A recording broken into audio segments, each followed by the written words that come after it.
Oke, selamat malam semua. Mari kita satu dalam doa. Bapa, terima kasih malam hari ini kami diberikan kesempatan oleh Tuhan untuk datang memuji menyembah Tuhan, beribadah kepada Tuhan dalam pelayanan Dore Ministry pada malam hari ini. Kiranya Tuhan urapi kami semua dengan kuat kuasa-Mu, bawa kami dalam pengenalan yang benar tentang Tuhan, dan biarlah hati kami selalu ada pertobatan yang sungguh di hadapan Tuhan, sehingga kami boleh menjadi kesaksian yang hidup dan kami senantiasa menjadi berkat bagi banyak orang. Terima kasih Tuhan, kami siap menyambut kebenaran firman Tuhan dengan hati yang bersyukur. Haleluya, amin. Puji Tuhan, selamat malam, shalom semuanya. Apa kabarnya? Ya, saya percaya semua sehat, kuat. Boleh angkat jempol semua nih. Haleluya. Saya yakin semua kita terus mengalami pengalaman-pengalaman spesial dengan Tuhan. Dan hari ini saudara, kita akan belajar satu kebenaran firman Tuhan. Dan saya percaya firman Tuhan ini akan membangun kita, akan membawa kita kepada satu kehidupan yang dalam pemahaman yang benar tentang Tuhan. Ya, saya hari ini ingin menyambung akan khotbah saya pada 3 minggu yang lalu ya. Dan saya ingin mengambil topik tentang Yudas ya. Kita akan belajar dari kisah Yudas, dan mungkin saudara banyak tahu tentang siapa Yudas ya. Yudas ini adalah seorang murid Yesus yang sangat spesial. Dan kita tahu bahwa Yudas ini punya arti nama pujian. Saya percaya semua kita sebagai mama-mama, sebagai papa-papa, ketika melahirkan anak, saya yakin nama anak-anak kita itu kita sudah pilih jauh-jauh sebelumnya, supaya nama anak-anak kita itu mendatangkan satu kesenangan, kebahagiaan buat kita. Karena bukankah nama itu sesuatu yang berharga buat kita semuanya. Dan 3 anak saya juga saya katakan semua punya arti ya. Kalau saya anak pertama, Nathanael itu pemberian Allah. Kemudian yang kedua namanya Holis, maksudnya Holy Spirit ya, Roh Kudus. Dan yang ketiga itu Yabes ya, bagaimana doa dikabulkan. Dan saya menghendaki bahwa dengan arti nama tersebut, anak-anak saya itu akan melihat mujizat-mujizat di balik namanya ya. Saya nggak tahu di sini Pak Kamajaya arti namanya tuh apa ya. Saya juga kurang tahu kalau ada yang namanya Poppy di sini berarti boneka kah ya, saya nggak tahu. Atau mungkin ada yang namanya Ibu Lani Francisca, saya nggak tahu namanya artinya apa gitu ya. Tapi saya percaya seorang mama, seorang papa memberikan nama anak itu pasti mengandung satu doa, satu jawaban ya. Dan hari ini kita melihat Yudas itu dia diberi nama dalam bahasa Ibrani itu Yehuda, yang artinya pujian. Dan kita lihat Yudas ini berasal dari desa Keriot, dan kita lihat bahwa dia benar-benar hidup dalam bimbingan Tuhan Yesus langsung ya selama 3,5 tahun. Dan Yudas ini adalah merupakan orang kepercayaan Yesus. Dia dipilih menjadi bendahara atau tim penginjilan apostolik yang dilakukan oleh Yesus. Dan bukan cuma itu, Yudas juga seorang pengkhotbah atau pekabar Injil yang kita lihat dalam pelayanannya, dia juga bisa menyembuhkan orang sakit dan bisa mengusir setan. Namun saudara, yang kita tahu sejarah Yudas, dia juga suka mencuri dari kantong uang grup-grup gitu saudara. Dan dia adalah orang yang serakah. Dan kita lihat bahwa Yudas memegang tanggung jawab yang begitu besar dibanding murid-murid Yesus yang lainnya. Karena Yudas dipercayakan untuk mengatur banyak hal, terutama di dalam mengatur keuangan. Yudas juga punya pengaruh besar dan sangat disegani di antara para murid. Dan kita akan belajar tentang kehidupan Yudas. Yang tadinya kita lihat bahwa Yesus tidak pernah salah pilih orang. Ya, dari awal Tuhan memilih 12 murid, saudara. Tuhan tidak pernah salah di dalam menentukan siapa orang-orang yang akan berdampingan dengan dia untuk melayani Tuhan. Saya sekali lagi mengatakan bahwa kita semua di sini melayani Tuhan, Tuhan tidak pernah salah pilih. Ya, Tuhan jauh-jauh sebelumnya telah menetapkan kita dengan karunia-karunia yang berbeda. Kita dipilih Tuhan untuk melayani Tuhan dengan karunia-karunia, dengan talenta, dengan skill yang Tuhan telah pertetapkan untuk kita. Termasuk Yudas, dia dipilih jadi bendahara, saudara. Ini tidak mudah loh. Kenapa Tuhan tidak pilih Matius? Karena Matius jago dalam mengatur uang karena dia sebagai pemungut cukai. Ya. Tapi kita melihat pada akhirnya Yudas yang dipilih Tuhan, dia seorang murid yang saya katakan spesial, termasuk orang penting. Tetapi kita melihat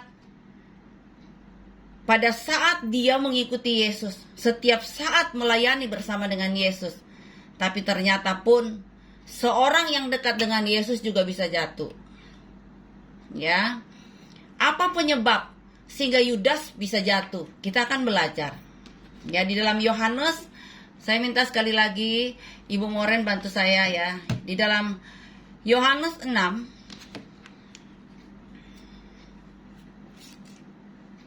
Ya, silakan Ibu. Sebentar.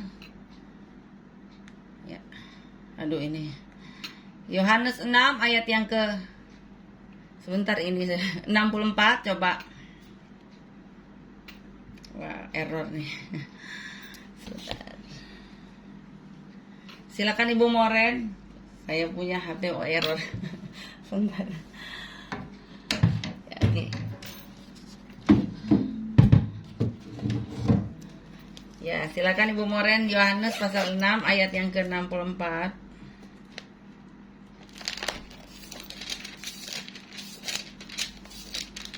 Ya, Yohanes pasal 6 ayat yang ke-64, silakan dibaca Bu Moren.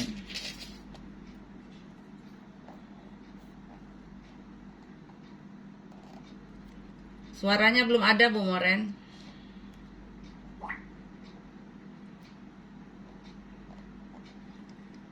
Mute-nya belum dibuka Bu Moren.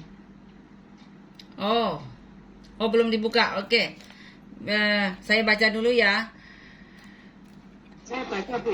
Oh ya, oke, silakan. Satunya lagi Yohanes 6 ayat 64 dikatakan bahwa tetapi di antaramu ada yang tidak percaya, sebab Yesus tahu dari semula siapa yang tidak percaya dan siapa yang akan menyerahkan dia. Lanjut ayat 65. Lalu ia berkata, sebab itu telah kukatakan kepadamu, tidak ada seorang pun dapat datang kepadaku kalau Bapa tidak mengaruniakannya kepadanya. Demikian firman Tuhan. Puji Tuhan. Nah, kita melihat penyebab utama yang Yudas lakukan, ya, sehingga dia pada akhirnya kita lihat menyangkal akan Yesus. Kita lihat bahwa pertama, Yudas bersama Yesus, tapi itu tidak mengubah kehidupan dia.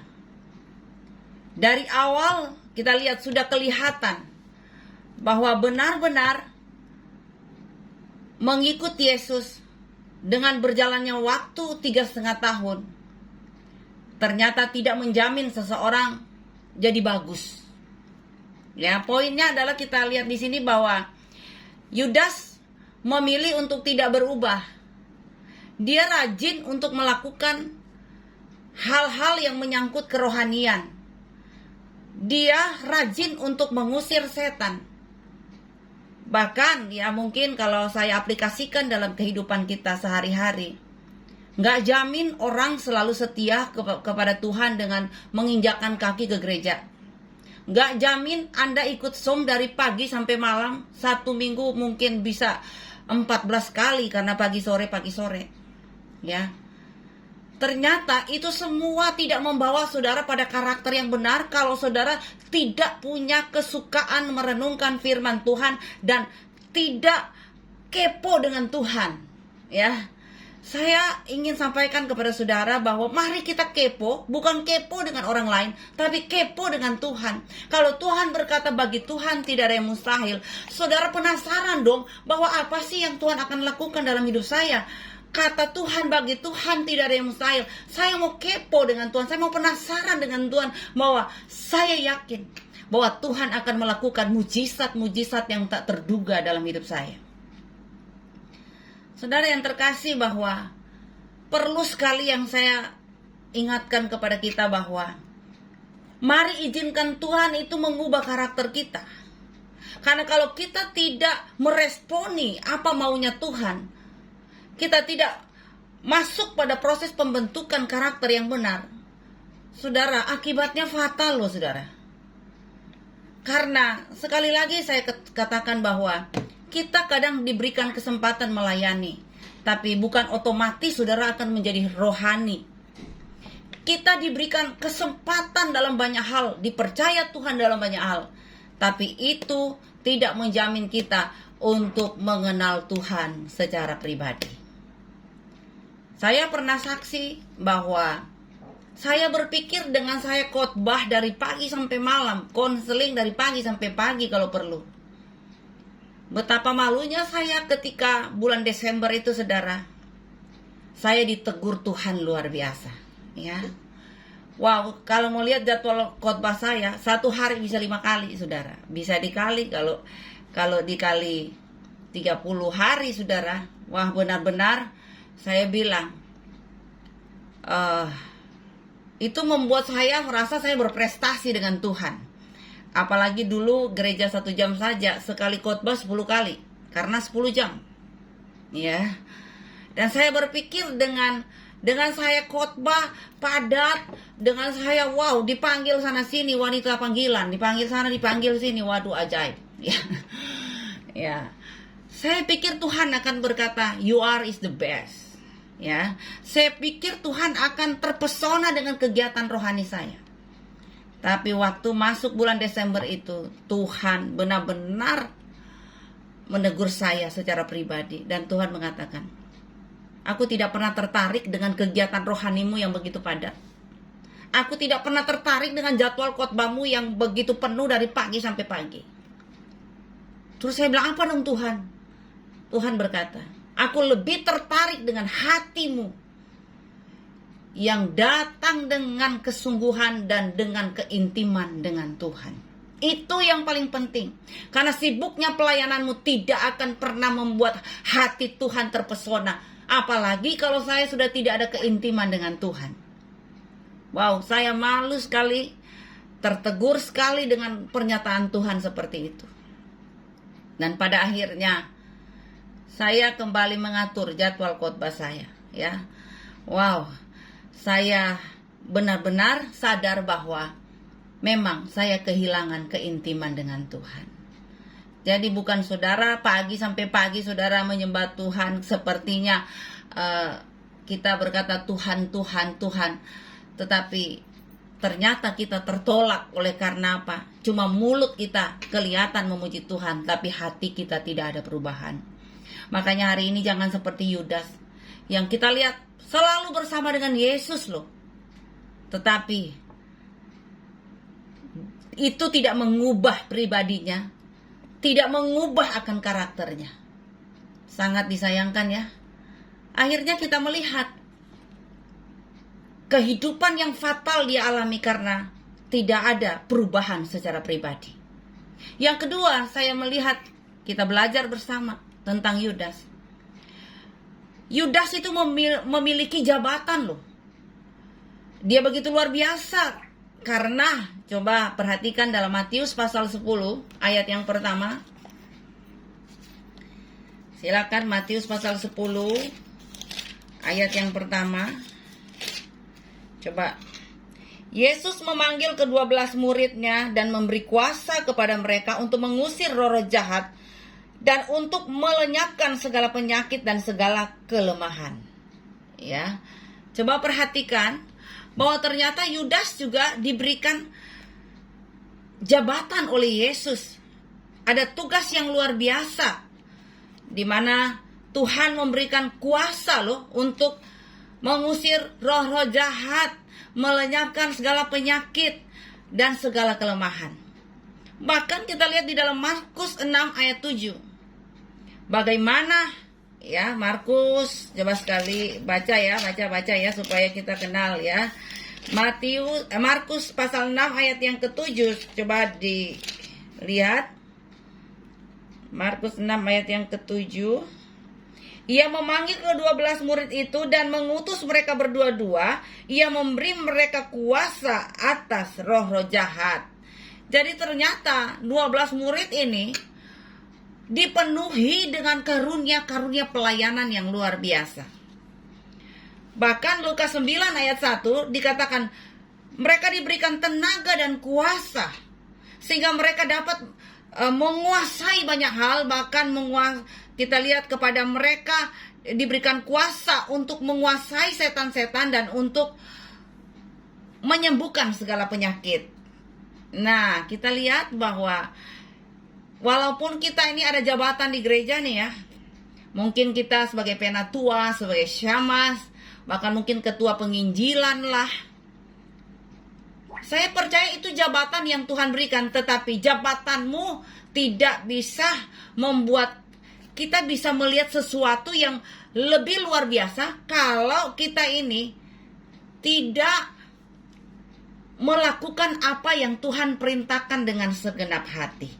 Karena orang ada yang melayani karena jabatan, melayani karena apa? Wow, diangkat jadi inilah, jadi itulah, sehingga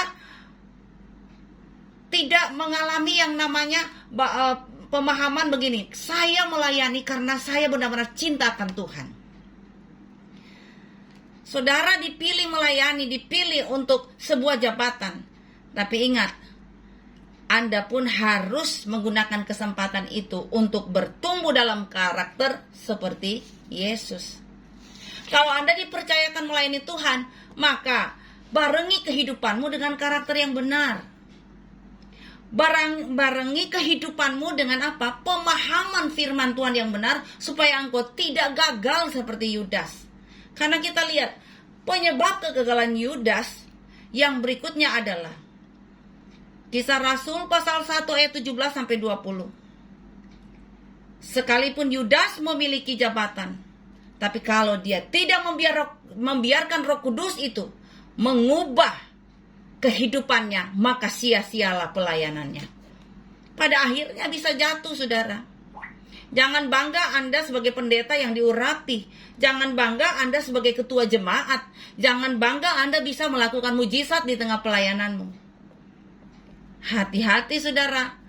Karena sekali lagi saya katakan, mujizat yang engkau lakukan, ya, yang engkau lihat di tengah pelayananmu, ya, itu saya bilang bukan sesuatu yang aman bagi kita kalau kita tidak ada keintiman dengan Tuhan. Walaupun kelihatannya pelayananmu penuh dengan mujizat, tapi sekali lagi, mujizat itu bukan sesuatu yang aman bagi saudara dan saya kalau kita tidak ada keintiman dengan Tuhan. Karena kita lihat, Yudas ini sebagai pengawas loh, sebagai pemimpin. Ya, kalau bahasa Yunani dia menggunakan kata episkope, ya, artinya itu sebagai pengawas. Jadi benar-benar Tuhan mempercayakan dia itu sebagai pemimpin, sebagai pengawas. Bahkan Tuhan barengi pelayanan Yudas dengan mujizat-mujizat yang luar biasa. Tapi kita lihat, mujizat Tuhan kerjakan, tetapi Yudasnya tidak diubahkan. Ya tidak. Jadi hari ini saudara, Mari, kalau engkau sekarang ini setiap hari ikut Zoom, biarlah engkau benar-benar bertumbuh di dalamnya, bukan hanya jadi pendengar, tapi jadi pelaku firman. Dan kita lihat bahwa pelajaran yang perlu kita ambil dari kehidupan Yudas adalah Yudas ini tidak menyerahkan kelemahannya kepada Yesus. Yohanes 12 ayat 5 sampai dengan ayat yang ke-6. Coba saudara baca ya, banyak kita baca firman dulu. Yohanes pasal 12 ayat yang ke-5 sampai dengan ayat yang ke-6. Mengapa minyak narwastu ini tidak dijual 300 dinar dan uangnya diberikan kepada orang-orang miskin? Hal itu dikatakannya bukan karena ia memperhatikan nasib orang-orang miskin, melainkan karena ia adalah seorang pencuri. Ia sering mengambil uang yang disimpan dalam kas yang dipegangnya.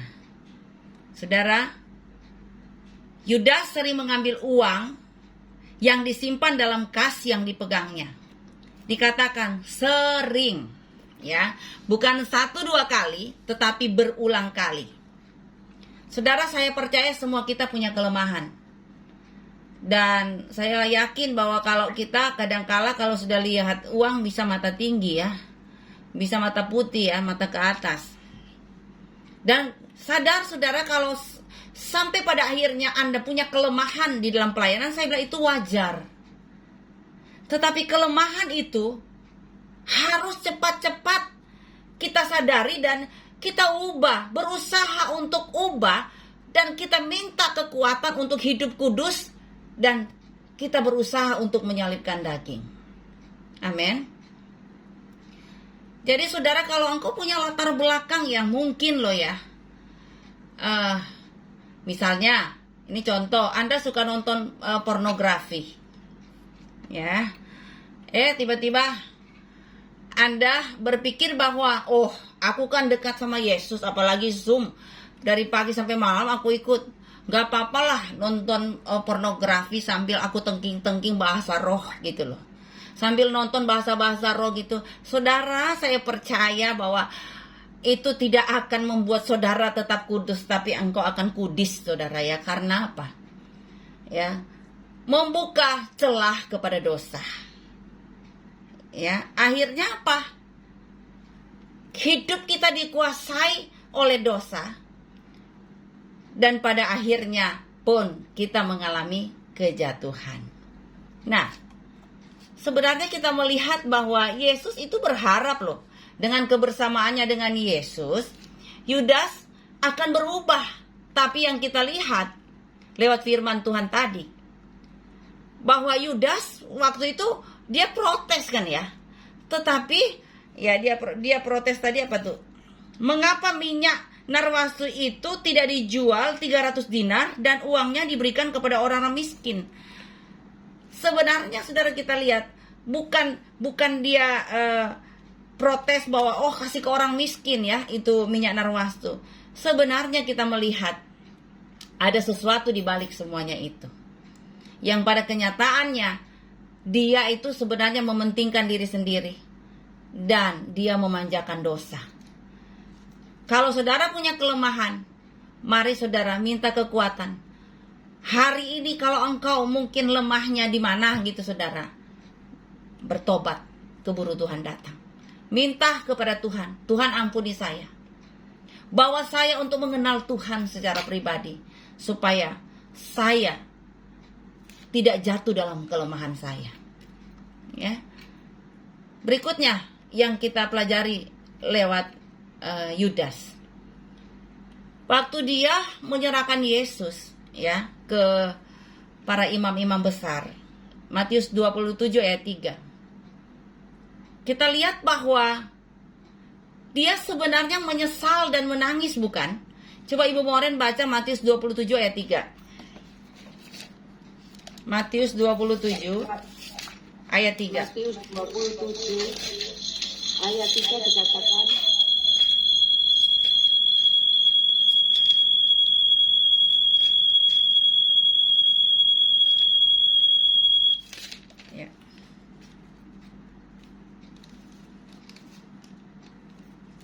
Silakan Ibu Moren.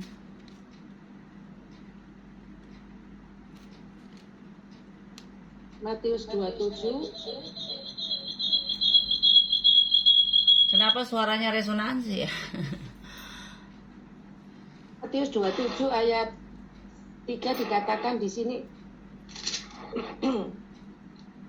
pada waktu Yudas yang menyerahkan dia melihat bahwa Yesus telah dijatuhi hukuman mati, menyesallah ia. Lalu ia mengembalikan uang yang 30 perak itu kepada imam-imam kepala dan tua-tua. Nah, saudara perhatikan di sini ya, belajar. Pertobatan Yudas ini adalah semu. Ya. Dia memang menyesal. Yudas menyesal sampai menangis. Tetapi saya melihat bahasa asli yang dipergunakan di sini bukan metanoia ya, bukan bertobat dengan sungguh-sungguh, tetapi di sini menyesal yang dia maksudkan di sini, dia mengambil kata metamelomai, ya, artinya menyesal, tapi tidak menunjukkan perubahan yang sebagian. Dan kita lihat hanya penyesalan perasaan. Contohnya mungkin begini ya, saudara bingung. Misalnya seorang pencuri setelah tertangkap, dia menyesal. Tapi dia menyesal karena dia tertangkap, bukan karena bertobat. Ya. Jadi arti kata menyesal yang dimaksudkan di sini bukan metanoia. Kalau metanoia pertobatan yang sungguh. Tetapi kata Yunani yang digunakan dalam penyesalan Yudas itu, dia menggunakan kata metamelomai, yang artinya menyesal tapi tidak menunjukkan perubahan. Ya. Jadi seperti saya contoh tadi, ya, seorang pencuri tertangkap tetapi dia menyesal, dia menangis karena dia tertangkap, bukan karena dia menyesali dosanya, bukan dia tobat, tetapi aduh kenapa ya aku tertangkap, kok bodoh sekali aku ini ya, gitu. Ya, jadi hari ini biarlah pertobatanmu bukan pertobatan semu, ya, tapi minta kepada Tuhan supaya pertobatanmu sungguh-sungguh, ya, dari Tuhan. Dia akan mengubah engkau dan engkau berespon benar di dalamnya. Kemudian kita lihat lagi pelajaran tentang Yudas yang berikutnya. Dia mencari kesempatan untuk mendapatkan uang dengan mengorbankan orang lain. Ya, Yudas kita lihat ya, berinisiatif untuk datang kepada imam-imam kepala supaya dia mendapatkan uang. Kita lihat ya di dalam Markus 14 ayat 10 sampai dengan ayat yang ke-11. Coba kita perhatikan Markus 14 ayat 10 sampai dengan ayat yang ke-11. Mari Bu Moren. Markus 14 ayat 10 dikatakan, lalu pergilah Yudas Iskariot, salah seorang dari ke-12 murid itu, kepada imam-imam kepala dengan maksud untuk menyerahkan Yesus kepada mereka. 11. Mereka sangat gembira waktu mendengarnya dan mereka berjanji akan memberikan uang kepadanya. Kemudian ia mencari kesempatan yang baik untuk menyerahkan Yesus. Demikian firman Tuhan. Nah, kita lihat ya, yang berinisiatif Yudas loh di sini. Dia datang kepada imam-imam kepala supaya dia mendapatkan uang. Jadi saudara yang dikasih oleh Tuhan, kita lihat ketika kita punya otak nih, kepala ini, hati kita ini ya, sudah buka celah, apalagi kalau menyangkut uang, bahaya loh ya. Kita bisa melakukan sesuatu yang bisa membuat orang lain dirugikan. Saya mau katakan, jangan korbankan orang lain demi kepentingan dirimu sendiri. Jangan mendirikan kebahagiaan di atas penderitaan orang lain. Ya. Saya hanya berpesan, mungkin firman Tuhan ini keras buat kita semua. Jangan pernah kita korbankan orang lain untuk kepentingan kesenangan kita. Apa yang kita lakukan, kita bertanggung jawab bukan di hadapan manusia, tapi di hadapan Tuhan. Di hadapan manusia kita boleh bersandiwara, tapi di hadapan Tuhan tidak. Tidak bisa. Ya. Dan kalau kita lihat di dalam Lukas 22 ayat yang keempat, mari Ibu Moren baca.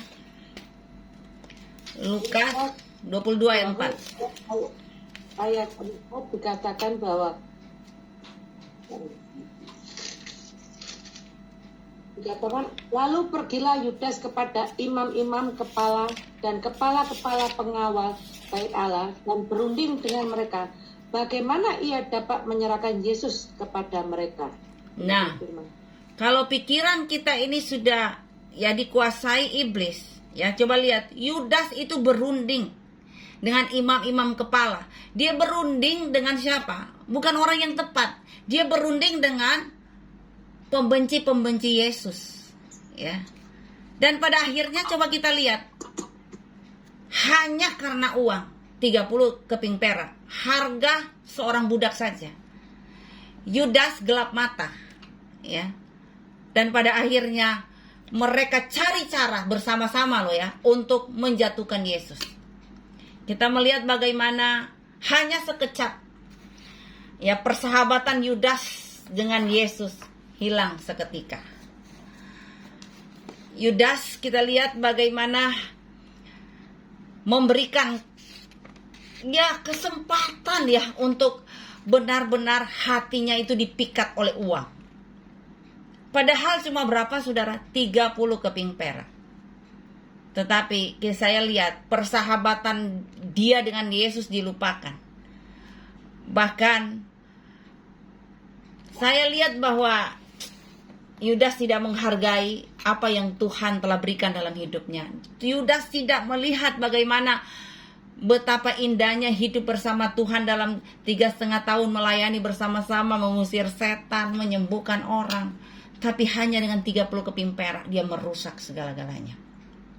Dia berunding bagaimana cara menangkap Yesus. Nah ini saudara, kalau hati kita, otak kita itu ya kita bumbuhi dengan dosa gitu ya, membiarkan diri dikuasai dosa, maka apa saja kita bisa lakukan ya. Apa saja kita bisa lakukan untuk membohongi orang, menghancurkan orang. Kenapa? Karena sudah dikuasai uang. Firman Tuhan katakan akar dari segala kejahatan adalah cinta akan uang. Hati-hati saudara, di zaman sekarang ini uang sangat berkuasa. Di zaman sekarang ini saudara, ya, uang bisa memimpin orang. Bukan orang yang pimpin uang, tapi uang bisa memimpin orang. Karena uang saudara, kita bisa ya bersekongkol pada kejahatan.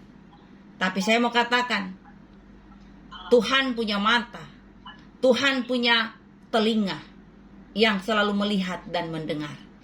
Apa yang kau perbuat, engkau akan pertanggungjawabkan di hadapan Tuhan. Dan saya lihat hal yang berikutnya, ya, bagaimana Yudas itu tadinya kan dia mengusir setan, tapi herannya pada ayat berikut kita akan belajar. Yudas justru menyerah dengan bujukan setan.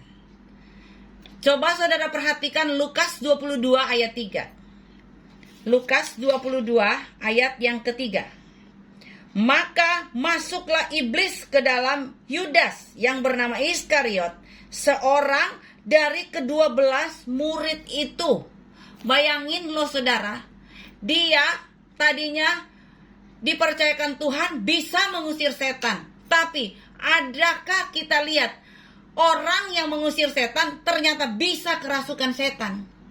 Iblis bisa masuk di dalam kehidupan Yudas.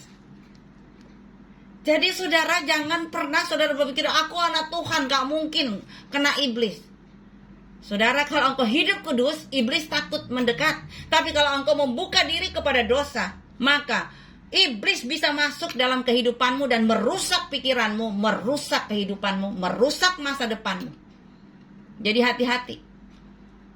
Hari ini jangan bangga, wah aku anak Tuhan telah dibebaskan dari dosa. Aku punya karunia. Tapi lihat bagaimana Yudas, dia dipercayakan Tuhan dalam pelayanan mengusir setan, tetapi setelah dia buka celah, dia yang kerasukan setan. Jadi perlu kita simak bersama-sama bahwa jangan berikan peluang kepada iblis. Ingat, adalah suatu kebahagiaan jika kita dipercaya Tuhan dalam melayani. Adalah satu hal yang mulia jika kita ini masih diberikan kesempatan melayani Tuhan. Saudara, awal pelayanan kami, saudara, di Sidoarjo ini, saya mungkin sekitar 15 tahun yang lalu. Ada seorang dari Australia, suami istri datang ke rumah kami, saudara, dan dia mengatakan begini, "Ibu, saya tergerak memberikan rumah kepada ibu, dan rumah ini ada di dekat Bon Ami, Surabaya." Dan dia bilang, rumah ini sudah ditawar orang 3,7 miliar. Itu 15 tahun yang lalu. Dan dia datang ke rumah saya, dan notabene saya dalam kondisi masih kontrak. Tahu-tahu dia serahkan kunci dan sertifikat. Dia bilang, "Bu, ambilen." Karena kami sudah tinggal di Australia, dan kami ini kesusahan untuk mengurus-ngurus rumah nih. Bolak-balik kami hanya urus rumah ini. Kami serahkan aja sama ibu. Saudara, waktu saya terima itu rasanya saya punya jantung mau copot. Hah, benarkah ini untuk saya? Wow, saya masuk kamar sampai jingkrak-jingkrak loh, saudara. Tapi apa kata Tuhan? "Hambaku, kembalikan, itu bukan milikmu. Itu akan menghancurkanmu." Waduh, yang tadinya jingkrak-jingkrak, muka saya langsung lemes, loyo, dan jelek. Ya, karena apa, saudara? Saya berpikir, wow, saya akan jadi orang kaya. Saya akan tinggal di rumah yang mewah. Karena jujur, saudara, rumahnya besar sekali. Waktu saya keluar kamar, saya bilang, "Bapak Ibu, sorry, saya kembalikan ini." Ya, karena apa? Ini bukan bagian saya. Mereka dua, suami istri, kaget ya. Mereka bilang gini, "Bu, saya tahu ibu menampung banyak orang. Apa kamarnya kurang? Kami akan bikinkan kamar lagi untuk ibu." Tuh saya bilang, "Kalau ibu kasih rumah ini ke saya main petak umpat sama Pak Alfo. Pak Alfo nggak bisa mencari saya karena apa? Terlalu besar."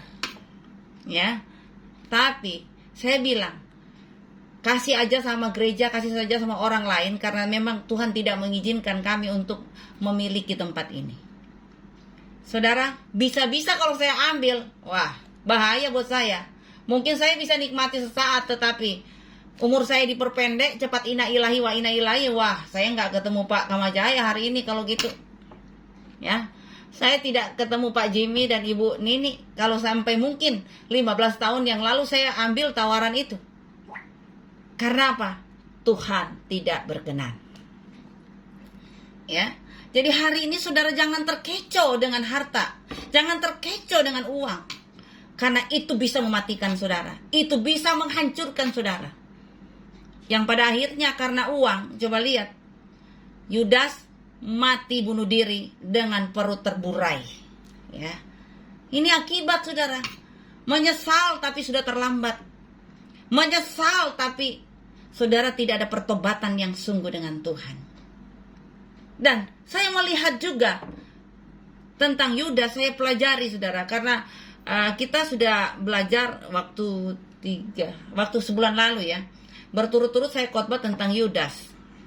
Ya, saya melihat bahwa ternyata Yudas juga adalah orang yang suka mengkritik, provokator, saudara. Yudas suka membangkit-bangkitkan kegusaran di tengah-tengah murid Yesus. Saya lihat bahwa di dalam Matius 26 ayat yang ke-8, Matius 26 ayat yang ke-8. Ya, coba Ibu Moren. Matius 26 ayat yang ke-8 dikatakan, "Melihat itu murid-murid gusar dan berkata, 'Untuk apa pemborosan ini?' Terus 9, sebab minyak itu dapat dijual dengan mahal dan uangnya dapat diberikan kepada orang-orang miskin." ayat 10. Tapi Yesus mengetahui pikiran mereka lalu berkata, "Mengapa kamu menyusahkan perempuan ini? Sebab ia telah melakukan suatu perbuatan yang baik padaku." Nah, kita melihat bahwa Yudas tampilnya waktu itu adalah mengkritik, Artinya, dialah yang membangkitkan kegusaran di tengah murid-murid Yesus. Kelihatannya apa yang dia katakan itu sok rohani. Jangan boros-boroskan. Tetapi dia punya kepentingan di dalamnya.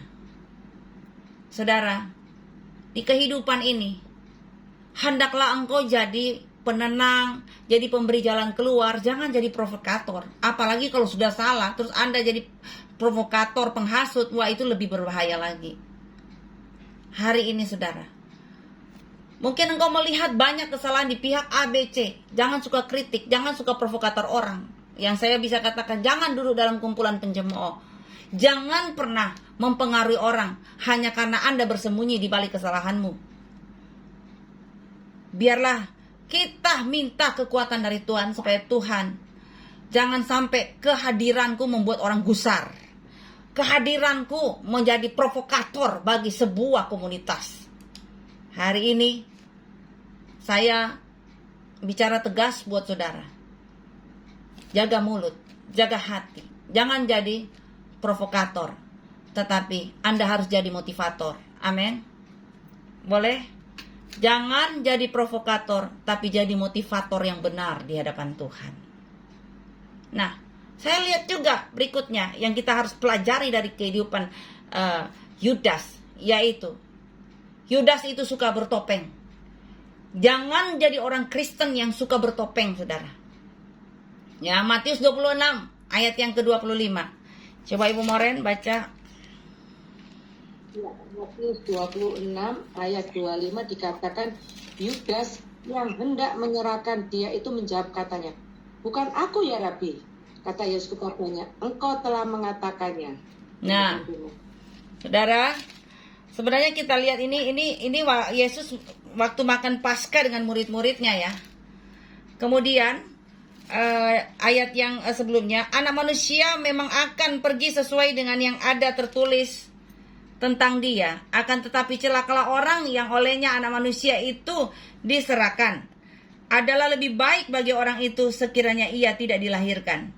Lihat, Yudas yang hendak menyerahkan dia itu menjawab, katanya, "Bukan aku ya Rabi." Kata Yesus kepadanya, "Engkau telah mengatakannya." Ya, biasanya orang kalau muka dua, ya suka bertopeng, ya seringkali kelihatan tuh baik. Ya, saya katakan, kalau mungkin selama ini kita muka dua bertobat, muka satu aja susah diurus, perawatan mahal, cuma satu muka, apalagi dua muka. Makanya saudara, hiduplah minimalis. Haleluya, amin. Ya, saya benar-benar diajar Tuhan hari-hari ini supaya saya pun, saudara, ditegur Tuhan. Jangan sampai saya jadi hamba Tuhan yang muka dua. Karena muka satu aja maintenance mahal kan ya. Jadi biarlah kehidupan kita ini transparan. Jangan pernah bertopeng. Ya, kita melihat, Yudas sepertinya melihat nasib orang miskin, tapi dia punya niat untuk mencuri. Ya, makanya orang-orang yang seperti ini sangat berbahaya loh. Ya, dan saya ada baca satu artikel. Ya, dikatakan begini. Orang-orang yang berbahaya itu ada 5 tipe. Ya, yang pertama, sok baik dengan menjelekkan orang lain. Ya, ini saya bilang orang yang suka pakai topeng baik. Hati-hati saudara. Karena ya kelihatan baik sekali, padahal hatinya beracun. Ya. Nah, orang yang seperti ini sangat berbahaya. Ada juga orang yang berbahaya, katanya gini, naik ke puncak dengan menjatuhkan orang lain. Ya, suka ikut-ikutan sukses. Ya, tetapi saudara senggol sana sini. Kelihatan kaya tetapi ternyata kere. Suka traktir-traktir orang tetapi ternyata wow. Ya, bukan uangnya dia tetapi uang orang lain. Saudara, kesuksesan itu dibangun kalau tidak pada fondasi yang kuat, maka Anda boleh kelihatan gampang naik tapi juga gampang turun, gampang hancur. Ya, jadi hati-hati. Orang yang berbahaya, saudara lihat ya, merasa hebat dan besar dengan mengecilkan orang lain. ya, suka memberikan komentar-komentar pedas, suka kritik-kritik orang, ya kayak gitu. Ya, merasa hebat tetapi dia suka merendahkan orang supaya dia yang kelihatan hebat. Kemudian ada lagi orang yang selalu merasa paling benar, ya. Dan orang yang seringkali merasa paling benar suka korek-korek kesalahan orang lain. Suka membangunkan masa lalu orang. Suka apa? Dia bangunkan masa lalu orang supaya orang ini dibenci banyak orang. Ya, supaya dia yang kelihatan benar, dia yang kelihatan hebat. Ini orang bahaya, Saudara. Yang terakhir, orang yang berbahaya adalah ambisi dan egois. Jadi Saudara, ingat, boleh hebat, tapi jangan suka jelekan orang lain. Boleh ada naik, tapi jangan sampai turunkan orang lain, jatuhkan orang lain. Nah, lihat contoh Yudas, suka bertopeng, ya. Akhirnya ya saya bilang, Yesus tahu apa yang dia lakukan. Ya, makanya di dalam Matius pasal 26 ayat 47 sampai ayat yang ke-50, kita lihat nih, orang yang bertopeng seperti ini. Ya, coba Ibu Moren, kita banyak baca ayatnya hari ini. Matius 26 ayat 47 sampai 50. Matius 26 ayat 47 dikatakan, waktu Yesus masih berbicara, datanglah Yudas, salah seorang dari ke-12 murid itu, dan bersama-sama dia serombongan besar orang yang membawa pedang dan pentung, disuruh oleh imam-imam kepala dan tua-tua bangsa Yahudi. 48, orang yang menyerahkan dia telah memberitahukan tanda ini kepada mereka. Orang yang akan kucium, itulah dia, tangkaplah dia. 49, dan segera ia maju mendapatkan Yesus dan berkata, salam Rabi, lalu mencium dia. 50, tetapi Yesus berkata kepadanya, hei teman, untuk itukah engkau datang? Maka majulah mereka memegang Yesus dan menangkapnya. Demikian firman Tuhan. Ini ya, tragis banget ya. Yudas mencium Yesus bukan sebuah persahabatan, tapi pengkhianatan. Ya. Yudas kelihatan orang baik, tapi motifnya mengambil keuntungan di dalam pekerjaan Tuhan. Saudara, jangan sekali-kali mengambil keuntungan di tengah pekerjaan Tuhan. Bahaya, Saudara. Ya. Kita lihat Yudas karena mengambil keuntungan di balik pelayanan, akhirnya hidupnya itu tidak nyaman. Bahkan kita lihat mati bunuh diri, perut keluar, terburai keluar.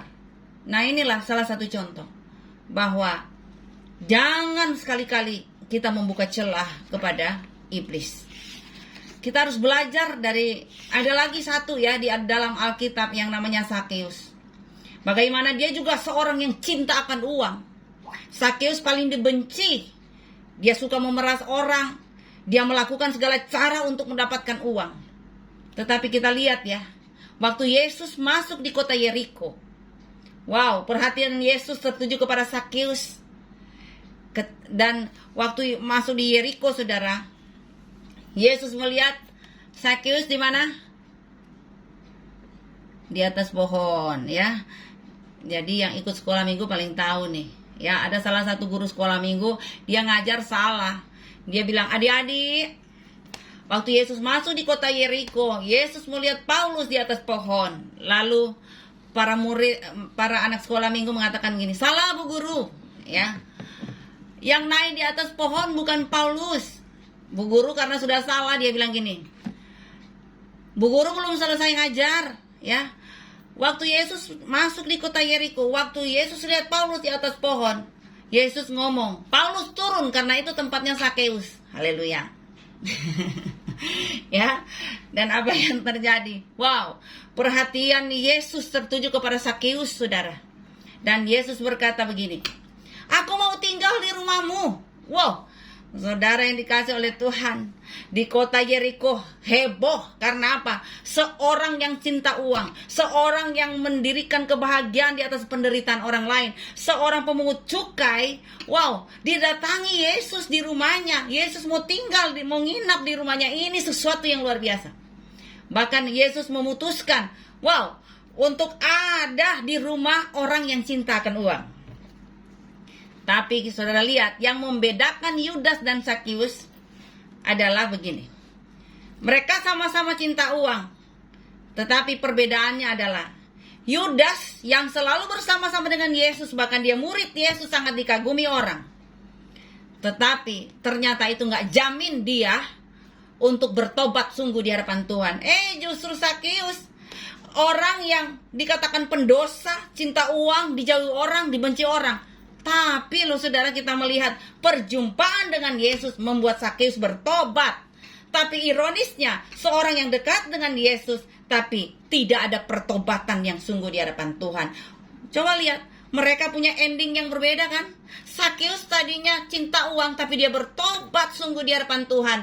Dan benar-benar keluarganya diberkati Tuhan. Sementara yang dekat dengan Yesus, si Yudas yang dipercaya orang penting, punya jabatan, punya kedudukan terhormat. Tetapi ternyata itu cuma, saya bilang, dia membohongi publik gitu loh saudara. Karena apa? Hatinya tidak diubahkan. Dekat dengan Tuhan bukan berarti Anda bisa masuk surga. Kalau Anda tidak ada keintiman dengan Tuhan, tidak tobat, maka itu akan membawa engkau pada jurang kebinasaan. Mau pilih seperti mana? Sakeus atau Yudas? Ya, saya tidak minta saudara menjawab. Silakan saudara adakan perenungan dalam hidup. Kalau mau diberkati Tuhan, kalau mau hidup diperpanjang umurnya, mari lakukan apa yang benar dan berkenan di hadapan Tuhan. Karena ingat firman Tuhan katakan, tahun-tahun orang fasik akan diperpendek, tapi hidup orang benar umurnya diperpanjang oleh Tuhan. Saya yakin firman Tuhan akan memberikan kita pelajaran yang sungguh di hadapan Tuhan hari ini. Segala kemuliaan miliknya Tuhan. Terima kasih. Tuhan memberkati kita semuanya. Maaf mungkin agak panjang. Jam 8 lebih 5 menit. Puji Tuhan. Ya, saya serahkan langsung kepada Ibu Fani. Ya, kita berdoa dulu.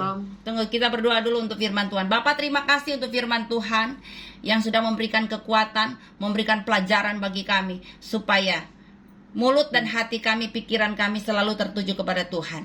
Jangan kami punya topeng di hadapan Tuhan. Jangan kami merusak orang lain karena pribadi kami. Dan biarlah kami menjadi pribadi yang tidak cinta uang, tapi cinta Tuhan. Sehingga kami boleh melihat hidup kami diberkati Tuhan, umur kami diperpanjang oleh Tuhan. Dan sekarang kami akan memberikan persembahan yang terbaik buat Tuhan. Kiranya Tuhan akan membukakan pintu berkat-Mu atas kami. Apa saja yang kami doakan, apa saja yang kami kerjakan, dibuat Tuhan berhasil. Terima kasih Tuhan. Kami siap memberikan persembahan yang terbaik buat Tuhan dengan mengucap syukur. Haleluya. Amin.